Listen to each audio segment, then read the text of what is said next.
अस्सलाम वालेकुम dear students, मैं हूं Abdul Razak. Second year physics में हम चैप्टर 15 इलेक्ट्रोमैग्नेटिक इंडक्शन में आज एक्सरसाइज के शॉर्ट क्वेश्चन स्टार्ट करने जा रहे हैं। सो चलते हैं हम अपने व्हाइट बोर्ड की तरफ। डियर स्टूडेंट्स, हम चैप्टर नंबर 15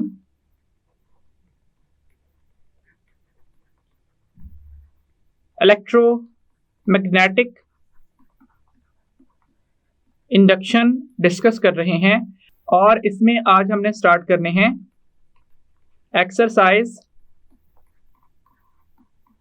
शॉर्ट क्वेश्चंस। आज का हमारा पहला शॉर्ट क्वेश्चन है 15.1।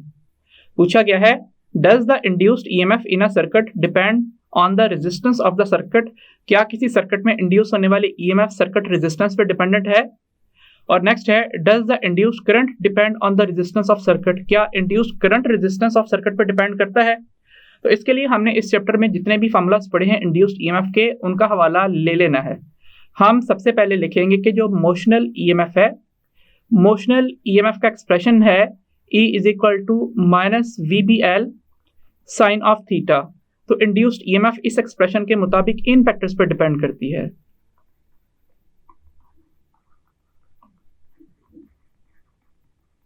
इसका मतलब है जिस कदर ज्यादा रैपिड वेलोसिटी के साथ किसी कंडक्टर को मैग्नेटिक फील्ड में मूव करेंगे, ईएमएफ उस कदर स्ट्रांग होगी। मैग्नेटिक फील्ड अप्लाइड जिस कदर ज्यादा होगी, ईएमएफ उतनी स्ट्रांग होगी। लेंथ ऑफ कंडक्टर जिस कदर ज्यादा होगा मैग्नेटिक फील्ड के अंदर, उतनी ही यहाँ पे ईएमएफ की वैल्यू भी ज्यादा होगी। और अगर वेलोसिटी और मैग्नेटिक फील्ड में एंगल 90 डिग्री होगा तो साइन थीटा अपनी मैक्सिमम वैल्यू 1 रखने की वजह से मैक्सिमम ईएमएफ इंड्यूस करेगा। नेक्स्ट फैक्टर हमने जो यहाँ पे यूज करना है वो है Faraday's law of electromagnetic induction. और इसका एक्सप्रेशन क्या है? इसका एक्सप्रेशन है E is equal to minus N delta phi by delta t. इस एक्सप्रेशन के मुताबिक ईएमएफ किन फैक्टर्स पर डिपेंड करती है? नंबर ऑफ लूप्स के ऊपर और delta phi by delta t के ऊपर, कि किस कदर रैपिड रेट के ऊपर किसी लूप के अंदर से फ्लक्स चेंज हो रहा है। और फ्लक्स अपने अंदर जो वैल्यूज कंटेन करता है वो है BA कॉज ऑफ थीटा। इसका मतलब है ईएमएफ अप्लाइड मैग्नेटिक फील्ड की स्ट्रेंथ, एरिया ऑफ लूप और उसकी ओरिएंटेशन के ऊपर भी डिपेंड कर रहा है। अगर जो प्लेन ऑफ लूप है वो परपेंडिकुलर होगी मैग्नेटिक फील्ड के, तो ये थीटा 0 डिग्री बनेगा, क्योंकि ये magnetic field versus area vector angle है। सो अगर cos 0 डिग्री होगा तो इसका आंसर 1 होगा। इसका मतलब है plane of area magnetic field के परपेंडिकुलर है, लेकिन जो नॉर्मल टू द एरिया है, जो एरिया वेक्टर है, वो पैरेलल है। तो इसका मतलब है कि ये ईएमएफ इनडायरेक्टली यहाँ पे डिपेंड कर रही है मैग्नेटिक फील्ड स्ट्रेंथ पे, ये डिपेंड कर रही है एरिया ऑफ लूप पे, और ये डिपेंड कर रही है cause of angle between magnetic field and vector area. इसके अलावा जो ईएमएफ के नेक्स्ट एक्सप्रेशन हमने पढ़े हैं उसमें है एक फार्मूला म्यूचुअली इंड्यूस्ड ईएमएफ का। और ये एक्सप्रेशन क्या है? ये है EMF induced in secondary is equal to minus M delta IP by delta t. इस एक्सप्रेशन के मुताबिक सेकेंडरी कॉइल में induced EMF mutual inductance between two coils के डायरेक्टली प्रोपोर्शनल है। और इसके अलावा ये डिपेंडेंट है delta IP by delta t, that means rate of change of current with respect to time in primary coil, उसके ऊपर डिपेंडेंट है। फिर उसके बाद जो नेक्स्ट एक्सप्रेशन हमने ईएमएफ का पढ़ा हुआ है वो है सेल्फ इंड्यूस्ड ईएमएफ का। इस एक्सप्रेशन के मुताबिक EL is equal to minus L delta I by delta t होता है। तो इस केस में जो ईएमएफ इंड्यूस्ड है वो डिपेंड करती है कॉइल की सेल्फ इंडक्टेंस पे, और इसके अलावा ये डिपेंड करती है उस कॉइल के अपने ही अंदर जो rate of change of current है उस पर डिपेंड कर रही है। और इन तमाम एक्सप्रेशंस में माइनस साइन सिर्फ ये बताता है कि इंड्यूस्ड ईएमएफ की डायरेक्शन ऐसी है कि वो अपने कॉज को अपोज करती है। और इसके अलावा हमने ऑल्टरनेटिंग करंट जनरेटर भी पढ़ा। ऑल्टरनेटिंग करंट जनरेटर के लिए ये एक्सप्रेशन किस तरह से लिखा गया था? E is equal to N omega AB sine of theta, where theta is equal to omega t और 2 पाई FT और 2 pi by T into T। So यहाँ से इंड्यूस्ड ईएमएफ डिपेंड करती है number of turns of coil जो कि किसी magnetic field में रोटेट कर रही है। इसके अलावा एंगुलर वेलोसिटी ऑफ कॉइल के ऊपर एरिया ऑफ कॉइल जो कि मैग्नेटिक फील्ड में रोटेट कर रही है, और इसके अलावा मैग्नेटिक फील्ड जो कॉइल जिस रीजन में रोटेट कर रही है वहां पे अप्लाई की गई है। और इसके अलावा ईएमएफ की instantaneous value sine of theta पे भी डिपेंड करती है, और रोटेशन के दौरान थीटा की वैल्यू 0, 90, 180, 270, 360 होती रहती है। इसका मतलब है ईएमएफ की वैल्यू भी 0 मैक्सिमम, फिर 0, फिर नेगेटिव मैक्सिमम, और फिर 0 होती रहती है। हमने यहाँ पे देखा कि ये जितने भी इंड्यूस्ड ईएमएफ के रिलेशंस हैं, इनका रेजिस्टेंस के साथ कोई रिलेशन नहीं है। इसका मतलब है किसी सर्किट में जो इंड्यूस होने वाली ईएमएफ है, it does not depend upon resistance of the circuit. ये सर्किट रेजिस्टेंस पे डिपेंड नहीं करती। इसके अलावा अगर मैं इंड्यूस्ड करंट का रिलेशन लिखूं तो इंड्यूस्ड करंट का रिलेशन क्या है? इंड्यूस्ड करंट का रिलेशन है I is equal to E over R। इसका मतलब हुआ कि जिस कदर सर्किट रेजिस्टेंस ज्यादा होगी, इंड्यूस करंट उस कदर कम होगा। तो जो इंड्यूस करंट है वो उन तमाम फैक्टर्स पर डिपेंड करता है जिन पे इंड्यूस्ड ईएमएफ डिपेंड करती है, लेकिन इसके साथ एक एडिशनल फैक्टर पे डिपेंड करता है इंड्यूस करंट, और वो क्या है? वो है resistance of circuit. So dear students, अब हम ये देख लेते हैं कि हमने इस क्वेश्चन को आंसर किस तरह से करना है। हम सबसे पहले लिखेंगे the expressions for induced EMF are given below. For motional EMF it is E is equal to minus VBL sin theta. For Faraday's law of electromagnetic induction it is E is equal to minus n delta phi by delta t। For mutually induced EMF ES is equal to minus m delta IP by delta t। For self-induced EMF EL is equal to minus L delta I by delta t। For EMF generated by AC generator, E is equal to n omega AB sin theta। None of these expression given above has any representation of resistance in it.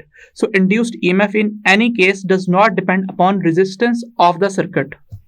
However, the expression for induced current is given by I is equal to E over R। The above expression shows that induced current I has an inverse relation with resistance। Induced current in a circuit increases with decrement in resistance of the circuit or vice versa। तो यहाँ पे हमने देखा कि induced current तो resistance पे depend करता है, लेकिन induced EMF सर्किट की रेजिस्टेंस पे डिपेंड नहीं करती। आज का हमारा नेक्स्ट शॉर्ट क्वेश्चन है 15.2। पूछा गया है, a square loop of wire is moving through a uniform magnetic field। The normal to the loop is oriented parallel to the magnetic field। Is an EMF induced in a loop?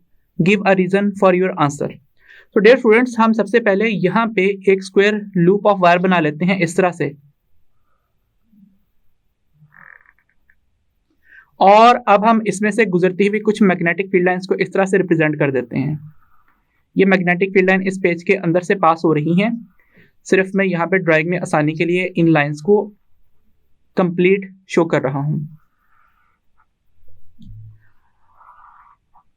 तो dear students, यहाँ पे सिर्फ ये 3 lines हैं जो इस area के अंदर से पास कर रही हैं, बाकी ये वाली लाइन इस एरिया के नीचे से और ये वाली लाइन इस एरिया के ऊपर से पास कर रही है। तो अब जरा आप देखिए कि अगर मैं इस लूप को मूव करता हूं इस तरह से या फिर इस तरह से, तो क्या number of magnetic field lines जो इस एरिया से पास हो रही हैं उनकी वैल्यू में कोई तब्दीली आ रही है? तो आप क्लियरली देख सकते हैं कि इस वैल्यू में कोई भी तब्दीली नहीं आ रही। तो इंड्यूस्ड ईएमएफ का रिलेशन इस तरह के केस में क्या होता है? इंड्यूस्ड ईएमएफ का रिलेशन होता है Faraday's law of electromagnetic induction से डिस्क्राइब। सो लिख लेते हैं Faraday's law of electromagnetic induction that is given by E is equal to minus n delta phi by delta t। और phi किसके इक्वल होगा? ये होगा b डॉट a या फिर ba cos of theta। जब हम इस एक्सप्रेशन को यहाँ सब्सटीट्यूट कर देंगे तो एक्सप्रेशन बन जाएगा minus n delta by delta t of ba cos of theta. तो अब हमने ये देखना यह है कि क्या इस तरह के रोटेशन में इनमें से कोई एक फैक्टर भी तब्दील हो रहा है। तो यहाँ पे अगर हम देखें कि डेल्टा भी कितना है, क्या इस एरिया में से कोई मैग्नेटिक फील्ड लाइंस तब्दील हो रही हैं, तो हमने देखा कि यहाँ पे जो कोई मैग्नेटिक फील्ड लाइंस है वो तब्दील नहीं हो रही। क्या सर्किट का एरिया चेंज हो रहा है? तो उसमें भी कोई चेंज नहीं आ रहा, वो भी जीरो है। और क्या कॉइल रोटेट कर रही है? क्या उसके कॉस थीटा में कोई चेंजिंग आ रही है? तो वो भी चेंजिंग नहीं आ रही है। तमाम फैक्टर्स ही जीरो हैं। तो इसका मतलब ये हुआ कि इस सर्किट के अंदर इंड्यूस्ड ईएमएफ की वैल्यू कितनी हुई? जीरो हुई। अब हम देख लेते हैं कि इस क्वेश्चन को हमने आंसर किस तरह से करना है। आंसर करते हुए हम लिखेंगे, if a square loop of wire is moving through a uniform magnetic field and normal to the loop is oriented parallel to the magnetic field, then angle between magnetic field and vector area is 0 degree. The expression for induced EMF in the circuit is given by E is equal to minus n delta phi by delta t. Here phi is equal to BA cos of theta. और यहाँ पे ये जो angle है, जैसा कि describe किया जा चुका है कि अगर इस तरह से लूप हो, ये इसका नॉर्मल टू द एरिया हो, ये एरिया हो, दोनों को मल्टीप्लाई कर दें तो क्या बन जाता है? ये बन जाता है वेक्टर एरिया। और अब अगर इस रीजन में से इस तरह से मैग्नेटिक फील्ड लाइंस पास कर रही हूं, तो ये जो मैग्नेटिक फील्ड लाइंस है नॉर्मल के साथ क्या एंगल बना रही हैं? ये बना रही हैं 0 डिग्री का एंगल। तो यही बात यहाँ पे हमने इस तरीके से डिस्क्राइब कर दी है। So E is equal to minus N delta B A cos theta over delta t. किसी भी एक फैक्टर का चेंज होना लाजमी है ईएमएफ इंड्यूस होने के लिए, क्योंकि एरिया और ओरिएंटेशन तो तब्दील नहीं हो रहे, तो इसको मैंने डेल्टा से बाहर लिख दिया है। और delta B by delta t expression लिखा है कि चांस था कि शायद मैग्नेटिक फील्ड चेंज होती, लेकिन जैसे कि हमने डिस्कस किया मैग्नेटिक फील्ड में भी कोई तब्दीली नहीं आ रही। जो 3 मैग्नेटिक फील्ड लाइंस पास कर रही हैं इस एरिया से, उनकी तादाद वही रहेगी, चाहे ये जो वेक्टर एरिया हमने ड्रॉ किया है ये यहाँ से आगे की तरफ चले या फिर पीछे की तरफ चले, जिस तरफ मर्जी चल जाए, मैग्नेटिक फील्ड लाइंस की तादाद तब्दील नहीं हो रही। Induced EMF in the circuit will also be equal to 0 because the number of magnetic field lines passing through the area is not changing, i.e. delta B is equal to 0। तो जब ये factor 0 है तो इसका मतलब हुआ कि EMF किसके इक्वल होगी? EMF 0 के इक्वल होगी। डियर स्टूडेंट्स, आज का हमारा नेक्स्ट शॉर्ट क्वेश्चन है 15.3। पूछा गया है, a light metallic ring is release from above into a vertical bar magnet. Figure question 15.3। Viewed from above, does the current flow clockwise or anti-clockwise in the ring? So dear students, जब हम यहाँ पे किसी ring को magnet के ऊपर fall करवाते हैं इस तरह से, लेट से यहाँ पे हम रिंग ड्रॉ कर रहे हैं इस तरह से,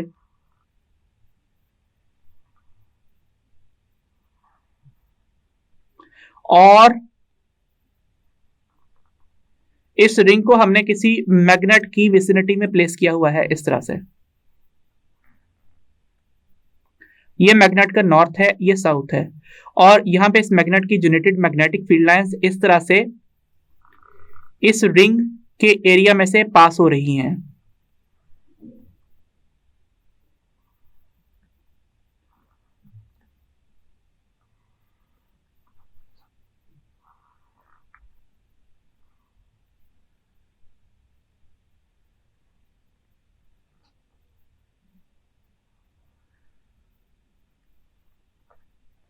सो डियर स्टूडेंट्स, इस तरीके से हमने यहाँ पे कुछ मैग्नेटिक फील्ड लाइंस बनाई हैं, और यहाँ पे कुछ मैं साउथ की तरफ एंटर होने वाली मैग्नेटिक फील्ड लाइंस भी रिप्रेजेंट कर देता हूँ इस तरह से।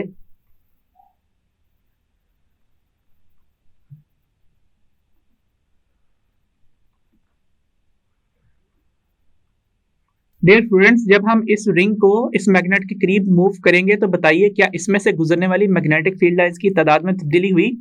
तो हमने क्लियरली देखा कि यहाँ पे जब ये मैग्नेट के करीब ये रिंग आ रहा है तो उसमें से मैग्नेटिक फील्ड लाइंस की तादाद इंक्रीज कर रही है। दोबारा से मूव करते हैं, लेट्स से मैं कहता हूँ हम यहाँ से स्टार्ट कर रहे हैं, यहाँ से इसमें से कितनी लाइंस पास कर रही हैं? 1, और नीचे आते हुए यहाँ पे कितनी हो गई हैं? 3, और यहाँ पे कितनी हो गई हैं? 5। सो अभी तो हमने ड्रॉ थोड़ी की है, यहाँ पे मैग्नेटिक फील्ड लाइंस और भी ज्यादा होंगी। जैसे ही ये रिंग इस मैग्नेट के करीब आना शुरू करेगा तो इसमें से जो मैग्नेटिक फील्ड लाइंस की तादाद है वो इंक्रीज करेगी, और मैग्नेटिक फील्ड लाइंस की जो तादाद है उसे हम स्केल के मुताबिक अगर हम नंबर असाइन कर दें तो वो मैग्नेटिक फील्ड स्ट्रेंथ होता है। एरिया ऑफ लूप ए है, और इसके अलावा जो ओरिएंटेशन है वो कॉज ऑफ थीटा से रिप्रेजेंटेड है, जहाँ पे अगर इस तरीके से ये रिंग मौजूद है तो जो इसका नॉर्मल बन रहा है वो नॉर्मल मैग्नेटिक फील्ड लाइंस के साथ पैरेलल ही बन रहा है फिलहाल। सो इस वजह से हम यहाँ पे थीटा की वैल्यू 0 डिग्री और कॉस 0 डिग्री को 1 पुट कर सकते हैं। फर्दर हमें ये बात पता है कि Faraday's law of electromagnetic induction क्या बात बताता है? सो रेफरेंस देते हैं Faraday's law of electromagnetic induction.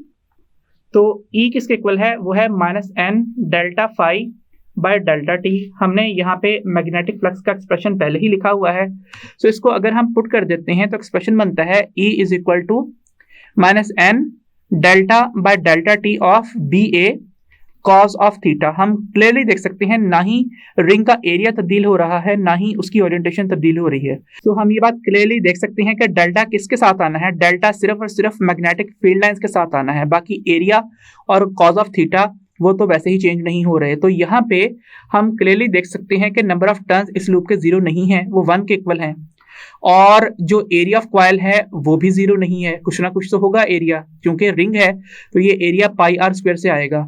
इसके अलावा कॉस 0 डिग्री किसके इक्वल है, वो 1 के इक्वल है, और हम देख सकते हैं कि डेल्टा बी भी 0 नहीं है।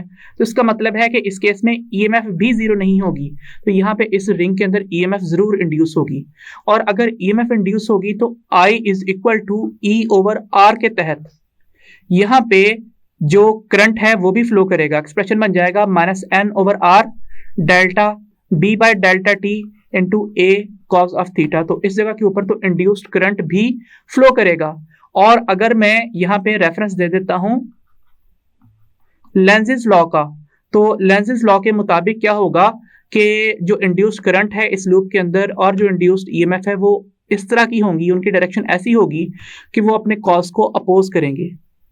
और यहाँ पे जो कॉज है वो है मैग्नेटिक फ्लक्स में आने वाला इंक्रीमेंट। सो जब यहाँ पे ये रिंग मैग्नेट के नॉर्थ पोल के करीब आ रहा है तो इसमें मैग्नेटिक फ्लक्स इंक्रीज कर रहा है। इसको रोकने का इस रिंग के पास एक ही तरीका है, और वो है कि इस नॉर्थ के सामने ये रिंग नॉर्थ बना ले और ऑपोजिट साइड पे साउथ बना ले। अब यहाँ रिपल्सिव फोर्सेस बन जाएंगी, नॉर्थ नॉर्थ पोल रिपेल करते हैं, इस वजह से जो रिंग फॉल कर रहा है वो स्लोली फॉल करेगा। और कोई भी रिंग किस तरीके से नॉर्थ और साउथ पोल बना सकता है, वो इस तरीके से कि उसके अंदर करंट ऑर्बिट करे, करंट घूमना स्टार्ट हो जाए।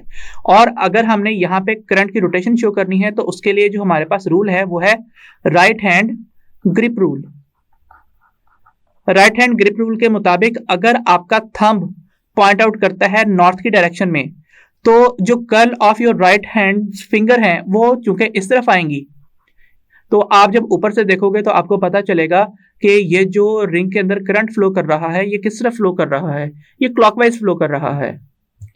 सो इस रिंग में अगर करंट की डायरेक्शन बना ली जाए तो करंट की डायरेक्शन ये वाली होगी, तो ऊपर से देखने पे क्लॉकवाइज और नीचे पे देखने से ये एंटी क्लॉकवाइज डायरेक्शन बनेगी। और इसके अलावा अगर ये रिंग यहाँ पे स्लोली फॉल करता हुआ नीचे आ जाए, इस जगह के ऊपर आ जाए, तो अब क्या होगा, अब ये होगा कि यहाँ पे मैग्नेटिक फ्लक्स कॉन्टिन्यूसली डिक्रीज करना स्टार्ट कर देगा। सो अगर मैग्नेटिक फ्लक्स कॉन्टिन्यूसली डिक्रीज कर रहा होगा तो अगेन यही statements Faraday's law of electromagnetic induction की और इसके अलावा लेंज़ेस लॉ की ये करेंगी कि वो साउथ के सामने नॉर्थ और अवे साइड पे साउथ बनाएंगी, जिसका मतलब ये होगा कि साउथ और नॉर्थ एक दूसरे को अट्रैक्ट कर रहे हैं, और अब ये नॉर्थ और साउथ इस रिंग को मैग्नेट से अवे मूव करने से रोकने की कोशिश कर रहे हैं। और ये तभी पॉसिबल है जब राइट हैंड ग्रिप रूल के मुताबिक अगर आपका थंब अपवर्ड पॉइंट आउट कर रहा है तो आपके राइट हैंड की फिंगर्स ऊपर से देखने पे एंटी क्लॉकवाइज डायरेक्शन में पॉइंट आउट करेंगी। सो अब जो करंट होगा वो किस तरफ होगा, वो एंटी क्लॉकवाइज डायरेक्शन में होगा। अब हम जरा स्टडी कर लेते हैं कि हमने इस क्वेश्चन का आंसर राइट डाउन किस तरह से करना है। हम यहाँ पे इस तरह से लिखेंगे, in the given case a light metallic ring is falling from above towards the north pole of a bar magnet. During its fall the distance of the ring and north pole of the magnet is decreasing and the magnetic flux through it is increasing. The formula for induced current is given by I is equal to E over R, where E is derived from Faraday's law of electromagnetic induction and E is equal to -n delta phi by delta t. This expression is divided by R and we have -n over R delta phi by delta t. The negative sign in the expression indicates the statement of Lenz's law, according to which the direction of induced current is such that it always opposes the cause which produces it. In this case, the cause is the change in magnetic flux during the fall of the magnet.